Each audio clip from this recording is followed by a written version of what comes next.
Sabe qual que é a diferença entre rolo Smart e rolo Dumb? O rolo burro? Mais conhecido como rolo simples ou Turbo Trainer? É sobre isso que a gente vai falar hoje. Então, vamos nessa!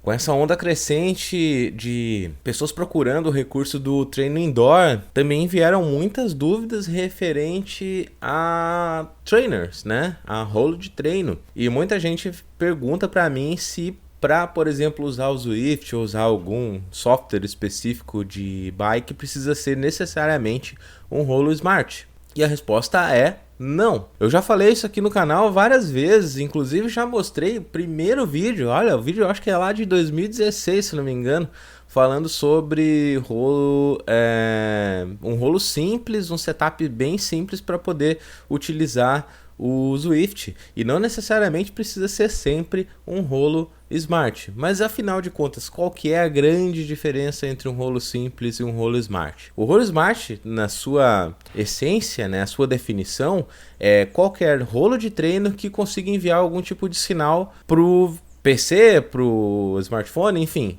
É um rolo que emite alguma informação vinda dele, seja velocidade, cadência, potência e tudo mais.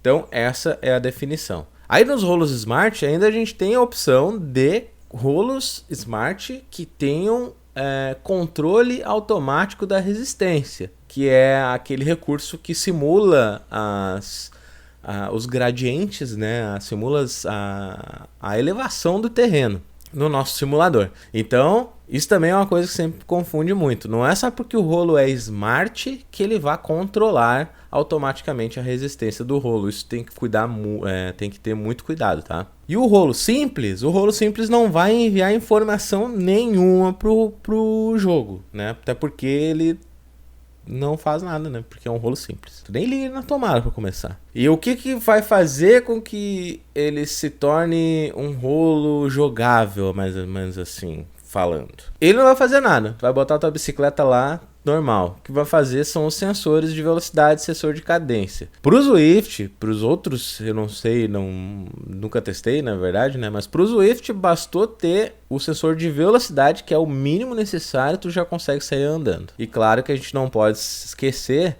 do nosso USB Stick, né? Que é o ANT Plus, que é o anti-mais, para poder ligar os teus sensores ali no computador. Então, tu tendo qualquer tipo de sensor e esse cara aqui, um rolo simples, tu consegue rodar no Zwift, no computador. Não vou entrar no mérito de smartphone aqui, porque, cara, como eu já falei milhares de vezes, eu sempre falo para as pessoas, cara, esquece, se tu tentou e não funcionou, sei lá, eu acho muito estressante. Nunca funciona. Mas a mensagem que eu queria passar era justamente essa. Independente se for um rolo simples, ou um rolo Smart, ou um rolo Smart controlável, e tu tendo esse carinha aqui para poder ligar isso aqui os teus sensores no teu computador, tu consegue jogar praticamente qualquer jogo, né, simulador de bike, seja Zwift, seja RGT Cycling, seja Ruve, seja... o que mais tem? Bicool. Alguns vão ter algumas peculiaridades, mas enfim, consegue. Qual que é o grande problema de ter um rolo simples e não um rolo Smart? O rolo Smart acaba que ele te envia informações muito mais precisas de potência, por exemplo, e de velocidade. Então tu vai ter uma precisão muito melhor, uma acurácia muito maior dos teus dados que tu está imputando lá no jogo. O que não acontece com o sensor de velocidade, porque o sensor de velocidade ele não vai conseguir necessariamente passar a resistência, né, o quanto o road feel da tua bike para o jogo. O que acontece, tá, nesse ponto? O Zwift, alguns rolos, ele criou uma curva de potência específica, digamos, em sua homologação. Então, rolos que tu não tenha lá dentro do Zwift, mas daí falando de Zwift, tá? Ele vai usar uma curva de potência genérica limitada a 400 watts, por exemplo. Por que eles fazem isso? Porque eles não têm como garantir a qualidade do dado que está sendo enviado por causa do teu treino, do teu trainer e dos dados do sensor de cadência e de velocidade. Porque eles não sabem, por exemplo, qual que é a pressão que tu está jogando na roda, qual que é a marcha que tu está executando. Eles não vão ter essa informação porque o rolo não transmite isso. Ele só vai receber a informação do sensor de velocidade. O sensor de velocidade é aquele, tipo, se tiver aquele oscilômetro lá da Garmin, por exemplo, ele não vai dar esses dados para o Zwift, por exemplo, ou para qualquer outro. Então a tendência de ter dados imprecisos é muito grande. Se a gente parar para analisar dentro do Zwift, a gente vai ver que geralmente aquelas pessoas que têm, se tu olhar lá watts quilo muito alto, tu vai ver que não tem aquele raiozinho do lado do número. Isso quer dizer que essa pessoa não está usando um Smart Trainer. Então logo a gente já consegue desconfiar que aquela pessoa lá está com os dados bem imprecisos. Ok, os dados estão imprecisos. Devo parar de rodar no Zwift com o meu rolo simples e com o meu sensor de velocidade?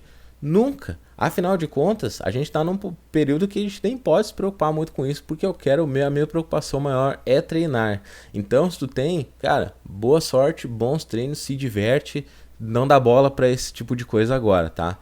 O que eu só saliento é que se tu tiver esse tipo de setup, lembre-se de que os seus dados devem estar superestimados, então não leve em consideração se o teu FTP está muito alto. Não saia por aí dizendo que teu FTP está muito alto, porque provavelmente ele não é. Deixa para fazer isso quando tu tiver pelo menos um power meter que tu consiga dados muito mais precisos. Então essa é a minha dica, esses são os poréns em relação ao Dumb Trainer e o Smart Trainer. Espero que tenham gostado desse vídeo. Se ficou alguma dúvida, não esquece de comentar aqui que eu já respondo para ti. Dependendo do que for, a gente até pode fazer mais um vídeo, né? Dependendo da tua dúvida, se ficar um tema bacana. Então, bons treinos indoor e esteja bem.